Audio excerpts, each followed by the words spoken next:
So just want to push on those two problem spaces as we move into a discussion about a comprehensive plan, that there's the skills-based competencies and there's knowledge-based competencies. And the knowledge-based competencies is really the next stage of a lot of work for a lot of campaigns across the country. It's a much harder problem space. It's a much deeper problem, right? We need to build up, it has to accumulate over time one's concepts and knowledge about the world, their ability to understand and express their ideas.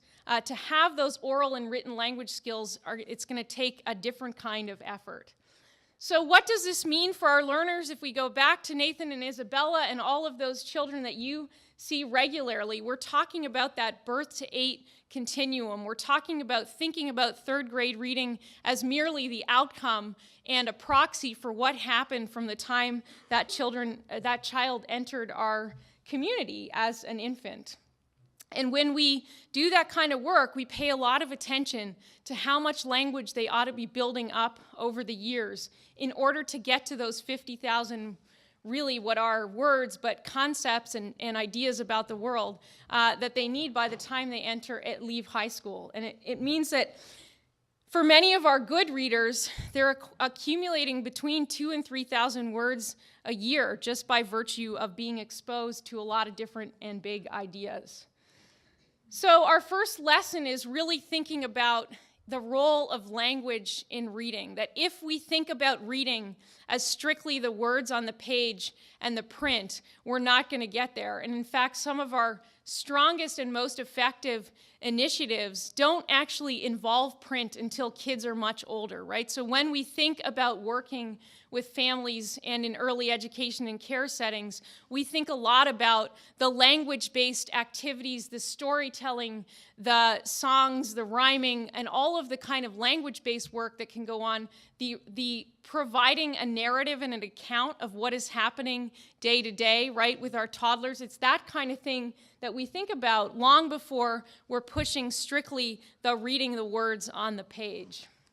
The second is we're going to move past thinking around proficiency and get into this idea that if we're going to pull our readers along and push everyone forward, we're going to be talking about an even more complex sort of knowledge-based curriculum than one we often have today. And our third lesson is really that it's about different contexts. And certainly, as we've heard a couple of times today, this isn't going to be the job of any one institution or sector or agency in the community, that we're really talking about homes and families and early education and care settings in our communities. And we think a lot about the kinds of places and interactions that children have every day over time. When we do this work, and when we did this work and designed it in Massachusetts, we came up with a 5-pronged plan, or a plan that would be a real comprehensive effort. And I'll tell you a little bit about those 5 approaches.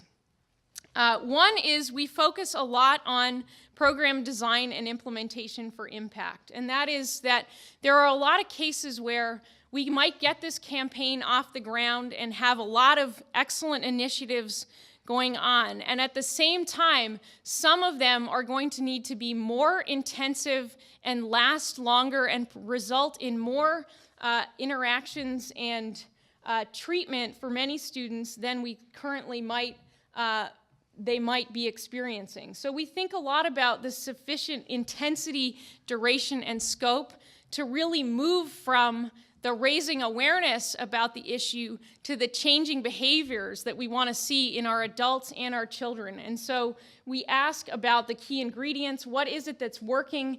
Is it that we're doing enough to actually change the behaviors? Are we preventing the difficulties in raising rates? And are we delivering the program or support as designed? And sometimes what we find in that bucket is that often over time, programs and initiatives lose their core and central components as we get farther and farther away from their early implementation. And we want to keep that in mind as you move forward. The second is, of course, you won't be surprised that we've been pushing for earlier screening and assessment, both of children, but also of the quality and settings and of quality of the settings and services that they're receiving. So we think a lot about, for example, in Massachusetts and not unlike many other states, third grade is the first time we take a good hard look at the reading skills right across the state population.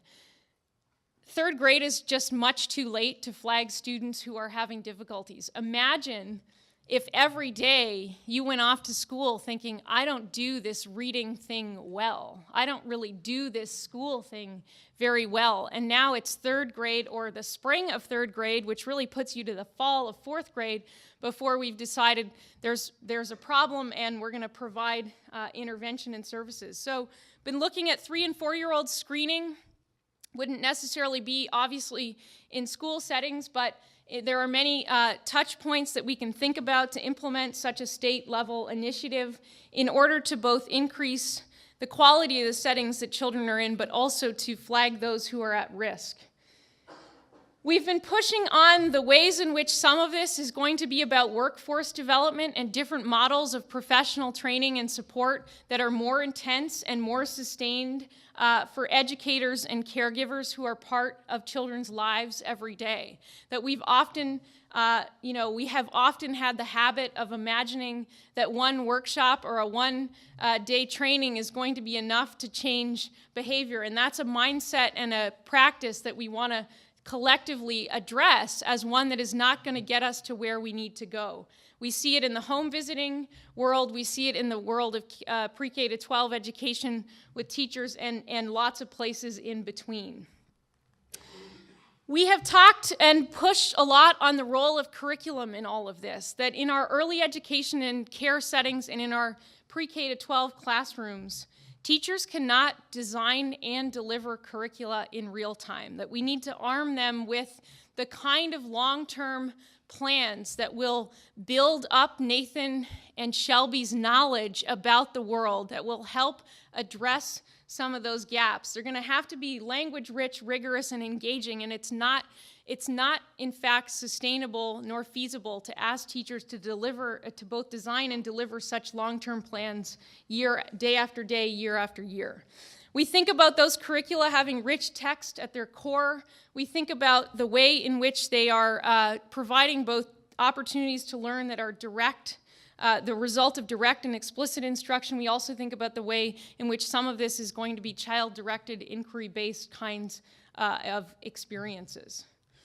We've been working also on family partnerships, on taking the word partnership very seriously, partnering with families around their child's development, linking family engagement activities and initiatives to children's learning and outcomes. Some of the largest effects in the field are from initiatives that actually really focus right in on children's progress. And we've been working, not surprisingly, we've heard a lot about this today, on strengthening the family literacy community library connection.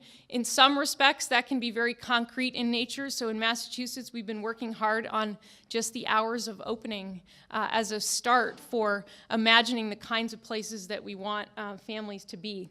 And as your mayor mentioned, we've been tapping community leaders and thinking about all of the different players who have a role in this work.